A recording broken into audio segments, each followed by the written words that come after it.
Hello BookTube. The book that I'm talking about today is a book that I picked up on impulse from the used book section in my local bookstore under their fantasy section. And it's a book that I had never heard about before, but the cover appealed to me, so I decided to give it a try. So like I said, this is a used book. It was originally published in 1982. It looks like on the internet there are a couple different versions of this cover. I think this cover is maybe from the second printing in 1983. As far as I can tell, it was not printed after 1983. So, this is a vintage old book. And one of those random books that you just find in the used book section.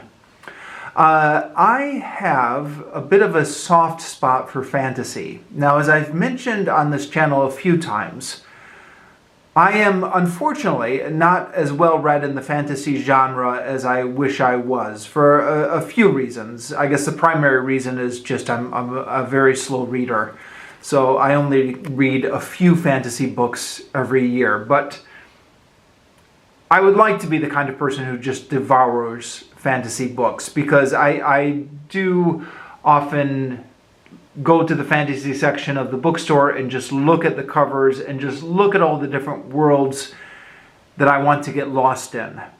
And as I was standing there a few days ago, looking at the covers of the used fantasy books, and looking at all the worlds that just appealed to me and wanting to get lost in them, this one, I don't know. This one just seemed to appeal to me. Now, part of the reason I picked this one up is because it was one of the few books there that wasn't part of a series, as far as I could tell. You know what it's like trying to start a new fantasy book. They're almost all part of a series. This one seemed to be standalone. And I don't know. Looking at it now, actually, it's a little bit hard for me to remember what appealed to me about this cover. But I guess just something about the peaceful, pastoral setting looked like it was a world that I wanted to immerse myself in. Of course, you know what it's like with fantasy books. The cover seldom gives a very complete view of what the story is like, and this book is no exception. There are very few scenes in the book that actually resemble this, although to be fair, this is one of those books where the author is definitely trying to create scenery. So the book starts off with the heroine, this teenage girl, wandering along a river.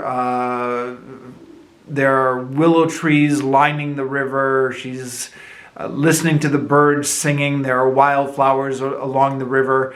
And all of this is described in the prose.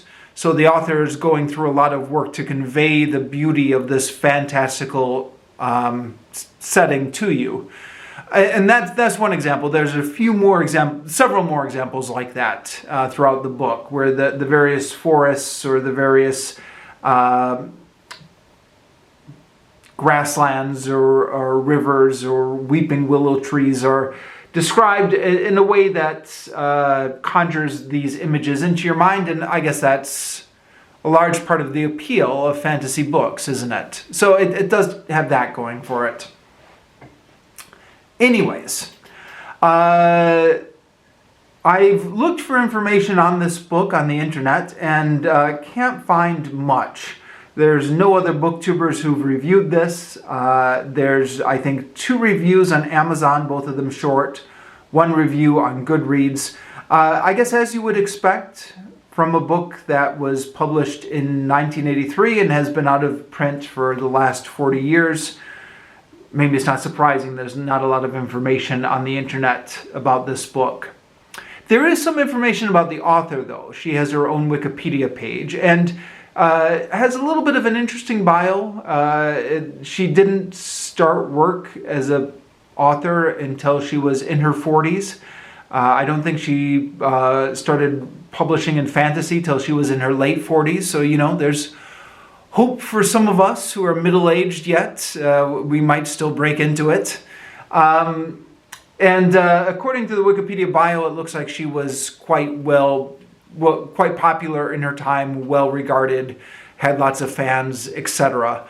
But the individual books that she published don't have their own Wikipedia page. There's just a list of books that she published, but no hyperlinks to their own page.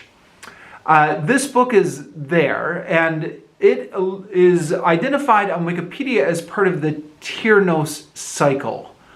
Although there's no indication from the cover or the book itself that this is part of a series, nor any indication inside the book itself that it's part of a series, although there is a lot of world building going on in this book, which would seem to indicate that maybe the author is planning extra stories there.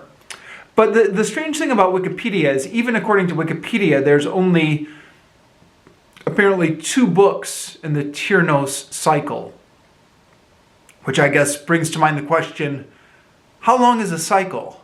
I mean, I would have thought like a cycle would be like 8 books or something like that. Can you only have 2 books in a cycle? And what is a cycle anyways? What's the difference between a cycle and a series? I don't know. But leaving those questions aside, this book is interesting. It's one of those books where perhaps the less you know about it, the better.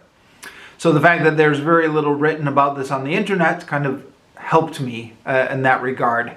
It starts off with a girl just walking alone along a stream that's lined with willow trees, and she finds a lyre, the musical instrument, sitting in one of the trees. And who is this girl? Where is she from? What's this magical lyre? All of these are questions that gradually get answered as the story unfolds, as well as many other questions. There are several mysteries that are embodied in this book. And that's the main appeal of this book, is gradually finding out what the answers to these mysteries are and the discovery of the world as you read it. Sorry, I'm just going to put my tea down here. The prose is decently well written. I found it a little bit thick at times. I had to pay close attention. There were times I caught my mind wandering and had to force my way back. As with a lot of fantasy, I guess it's heavy on descriptive passages, and there's a part of my mind which just tends to turn off whenever you get to descriptive passages. Like, I'm interested in the narrative, but I'm less interested in the description. But at the same time, as I said earlier, a lot of the appeal of these fantasy books is their evocation of these very beautiful natural settings or pastoral settings. And so if you give these descriptions a chance to work on you, if you don't let your mind turn off and you start to engage with the descriptions and trying to force your mind to picture what's being described, which is always a little bit difficult for me, but maybe that's just because I'm a lazy reader. Maybe that's a muscle that I just need to exercise, is forcing myself to visualize the literary descriptions. Then there are a lot of images of beauty being described in this book. It's a very sensory book in that way. Now, I'm going to get into spoilers because I'm going to complain about the plot here.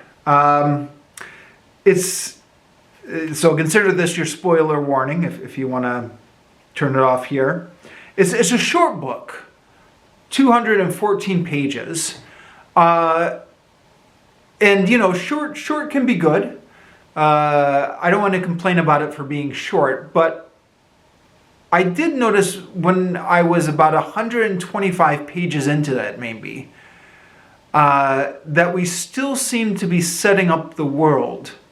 And I thought to myself, okay, the world building and all is nice, but shouldn't we already have set up the world and the plot should be kicked off by now?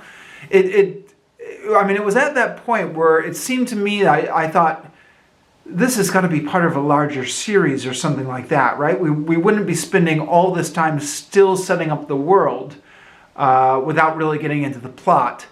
But for better or for worse, I guess, this is a fantasy book that spends the majority of its short time setting up the world. The plot, once we finally do get to it, is underwhelming. And again, I'm going to spoil everything. There is a magical lyre, which through means of the gods, I think they're called in this book those who pattern the world or something like that, which is obviously in this book a synonym for the gods. Through means of the gods, this magical lyre, meaning lyre, the musical instrument, appears to various people at various times and guides their actions. And I guess right off the bat, there's my first problem with the plot, is this is one of those books where there's divine super beings who are firmly in control of everything. And it appears that the human characters have very little free will. Now, this is a not uncommon theme in Christian literature. And having grown up in the church, I've read a lot of it. And I've always thought that may work as theology, but I'm not sure it works as compelling fiction. If the characters I'm reading about don't have full agency, and if the gods are just going to resolve all the conflicts anyways, then why am I invested in the story if I know that there's a divine hand who's just going to make everything all right in the end?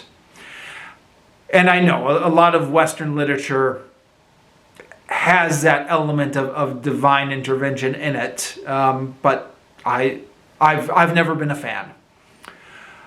So that's one problem. The other problem, I guess, is the corresponding theological problem that goes along with God being in control. Throughout the book, we get to crisis points where things are just about to go bad, and then a character will be directed by forces outside of themselves to play on the magical lyre, and then the magical lyre will resolve the situation. And so you think to yourself, well, okay, it's great that the gods are watching over everything and saving the universe. But if the gods are in control, why do the gods allow things to get to a crisis point in the first place? Why don't the gods just kind of nip those dangers in the bud before they even get to the crisis? And this is particularly a problem in this book because there are bad guys in this book who are threatening one world. And the gods, through the intervention of their the humans they're manipulating in the magic lyre, defeat the bad guys and make them swear an oath that they will not harm the inhabitants of one of the planets. And as soon as the magic lyre disappears, the bad guys immediately realize that the gods have not said anything about one of the other planets. So then they set up plans to attack the other planet, which it makes up the crisis that takes up the last 50 or so pages of the book. And so you're immediately thinking, okay, well, why didn't the gods just tell them that they weren't allowed to attack either world? Why did the gods... And then, of course, they are allowed to attack the world, and but then the gods save most of the world, and you're left thinking, well, why didn't the gods save all of the world? I mean, that's the problem with having gods in your fiction. Another big plot problem I have with this book is that the first half of the book, roughly, or maybe the first third of the book, is setting up the return of this great queen, who is it's kind of a reincarnation type bit. So there's this young teenage girl, that's her pictured there, who is both the descendant of the great queen. Actually, is she a direct descendant? It's a little bit unclear. She's a descendant of one of the long-lived people. Actually, now that I think about it, maybe she's not a direct descendant of the great queen. But anyways, she's the descendant of one of the long-lived people. And she gets the spirit of the great queen in her body. And a great deal is made in the first half of this book or something about how this queen has returned to save everybody. But then, when she comes back, she turns out to be pretty useless. The queen doesn't actually do very much in this book. She mostly allows herself to be directed by the people around her. And then other people end up getting the lyre and using the lyre at different points. And then the great queen just almost becomes sort of a side character in the story. And so you're like, well, what was the point of all that fanfare about the queen returning when then the queen doesn't really do much for the whole rest of the book? That didn't make a lot of sense to me.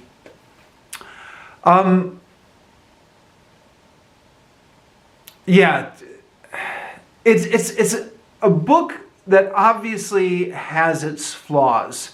And I mentioned there weren't a lot of reviews on it. The reviews I did find on Amazon and Goodreads seem to be people who had read it once long ago and were returning to it to see how well it held up. And it seemed like it had made an impression on them when they read it a long time ago, and yet they still kind of recognized the flaws of the book. And I can totally see that. I can totally see where there are elements in this book which would make a strong impression. The world building is interesting. There are some very powerful visuals in this book. I mean, there are no pictures, but the descriptions, the visual images, that the descriptions would cause you to imagine as you read this book. I can see where those would create an impression, but the plot seems to me to have a number of problems. And so that's my review. Just out of curiosity, let me know if you've heard of this author before, or if you've read this book before. And I will see you next time. Thank you, BookTube.